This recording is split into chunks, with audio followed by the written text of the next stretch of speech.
आप सभी का स्वागत है आपके अपने channel chalk and duster academy पे। उम्मीद करते हैं आप अपने घरों में सुरक्षित होंगे, सेफ़ होंगे। और जैसे कि आपको मालूम है कि DSSB में पोस्ट कोड 52/21 में फ़र्स्ट रिकॉल नोटिस आया है जो रिवाइज्ड होकर आया। और उसमें सबसे बड़ा इशू जो बच्चों को सामने आ रहा है वो आ रहा है OBC सर्टिफिकेट को लेके। तो आज का वीडियो हम लोग बात करेंगे OBC सर्टिफिकेट के ताल्लुक़ से। हालांकि मैं आपको पहले ही क्लियर कर देता हूं कि जिन बच्चों का OBC के रिगार्डिंग आपका रिकॉल नोटिस आया है, आपको घबराने की बिल्कुल भी ज़रूरत नहीं है। आपको मैंने पहले काफ़ी वीडियो में बता दिया है कि आपको अगर कोई इशू आता है तो आप उसे कैसे दूर कर सकते हैं। उसके लिए आपको मेल करना है या आप फिजिकली जाके एप्लीकेशन लगा सकते हैं। और आज मैं आपको ई-डोज़र जैसे कि ओपन हो लाया बच्चों का, अब उसमें क्या क्या क्वेरीज़ आ रही है। तो बच्चे ने काफ़ी सारी इन्फॉर्मेशन मेरे साथ शेयर किया, तो वही इन्फॉर्मेशन मैं आप लोगों के साथ आज शेयर कर रहा हूँ। और आप लोग अगर ये वीडियो जो है वो सैटरडे में देख रहे हैं, यानी कि 23 अप्रैल को देख रहे हैं, तो आप लोग 24 अप्रैल को 11 बजे एक आप लोगों के लिए सेशन रखा है। आप लोग जुड़ सकते हैं। आप अपना नाम, अपने स्टेट का नाम हमारे व्हाट्सअप नंबर 9045220432 पर हमारे साथ शेयर कर दें। और साथ ही साथ आप अपना स्कोर कार्ड शेयर कर दें। आपको सेशन का लिंक मिल जाएगा जो फ्री ऑफ कॉस्ट होगा।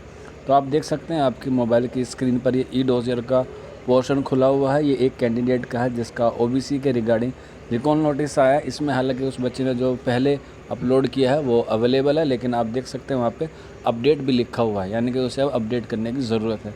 लेकिन इन सब में एक बात नोट करने वाले हैं, यहाँ पे आप देख सकते हैं सर्टिफिकेट टाइप में लिखा हुआ है इफ़ एप्लीकेबल। ये बात आप लोग ख़ास तौर से ख्याल रखें, क्योंकि ज़्यादातर बच्चों ने जो फॉर्म फिल करते वक्त OBC आउटसाइड दिल्ली भरा है और वो एज अ जनरल काउंट होना चाहते हैं। लेकिन किसी मिस्टेक से या किसी बाई गलती से जो है वो उनको रिकॉल नोटिस आ गया कि आप अपना दिल्ली का जो सर्टिफिकेट है वो अपलोड कीजिए, जबकि उनके पास वो डॉक्यूमेंट्स अवेलेबल नहीं हैं। तो इसीलिए इस बात को मद्देनज़र रखते हुए आप लोग यहाँ पर देख सकते हैं कि DSSB में ई-डोज़र में ये बात लिखी गई है इफ़ एप्लीकेबल, यानी कि अगर आपके पास हो तो ही आप जो है उसे सबमिट करें, अदरवाइज़ ना करें। आपको सेकेंड रिकॉल के लिए वेट करना होगा। अगर उसमें आपको इश्यू आता है तो आप लोग कर सकते हैं।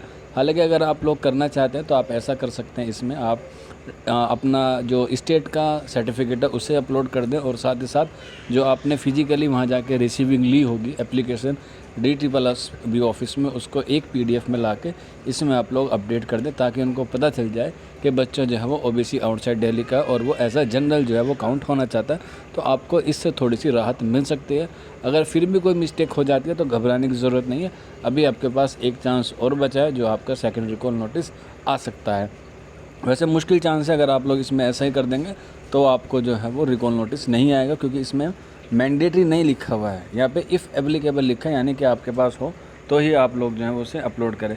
वहीं अगर हम दूसरा रिकॉल नोटिस देखें DSSB में, ये भी पोस्ट कोड 52/21 का ही है। और यहाँ पे आप देख सकते हैं सर्टिफिकेट टाइप में लिखा हुआ है मैंडेटरी, यानी कि आपको इसके लिए जो है वो मैंडेटरी डॉक्यूमेंट जो है वो अपलोड करने होंगे। ये BA ऑनर्स इन उर्दू और BA with Urdu as one of the elective subject from recognise university और equivalent oriental degree in Urdu from recognise university, यानी कि ये वाला डॉक्यूमेंट जो है वो DSSB ने मैंडेटरी कर दिया। इसके बगैर आपका रिज़ल्ट है वो पब्लिश नहीं होगा। तो ये सारी चीज़ें थी जो आज आपको बतानी थी, और उम्मीद है कि आपको सारी चीज़ें जो है वो इन्फॉर्मेशन जो है वो सारी अच्छे से समझ में आ गई होंगी। फिर भी कोई डाउट रह जाता है या कोई क्वेरी है तो आप नीचे हमारे कमेंट बॉक्स में हमसे पूछ सकते हैं, या फिर कल आप लोगों के लिए सेशन है, आप लोग उसमें जुड़ सकते हैं। आज का वीडियो इतना ही था। मिलते हैं आप लोगों से जल्दी नेक्स्ट वीडियो में। शुक्रिया।